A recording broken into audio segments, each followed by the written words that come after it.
మే 13వ తేదీన జరిగినటువంటి పార్లమెంట్ ఎన్నికల్లో 17 పార్లమెంటు స్థానాలకు ఎన్నిక జరగగా కాంగ్రెస్ పార్టీ 7 నుండి 8 స్థానాలను కైవసం చేసుకోబోతా ఉంది. కాంగ్రెస్ పార్టీ 7 నుండి 8 స్థానాలను కైవసం చేసుకోబోతా ఉంది. భారతీయ జనతా పార్టీ 8 నుండి 9 స్థానాలను కైవసం చేసుకోబోతా ఉంది.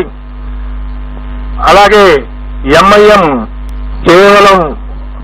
కేవలం పోటీ చేసింది 1 స్థానం అయినప్పటికీ భారతీయ జనతా పార్టీ అభ్యర్థి మాధవీలత తీవ్రమైనటువంటి పోటీ ఉన్నప్పటికీ ఎంఐఎం ఒక స్థానం గెలవబోతా ఉంది.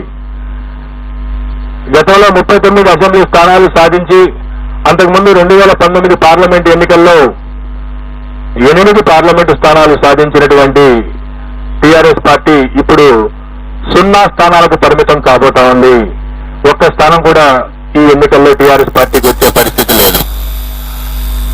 సాక్షాత్తు తెలంగాణ రాష్ట్ర సమితి అధ్యక్షుడు కేసీఆర్ గారు, సీనియర్ నాయకులు హరీష్ రావు గారు ప్రాతినిధ్యం వహిస్తున్నటువంటి మెదక్ పార్లమెంటు కూడా ఈరోజు టీఆర్ఎస్ పార్టీ పొందలేనటువంటి పరిస్థితి. గడిచిన అసెంబ్లీ ఎన్నికల్లో 7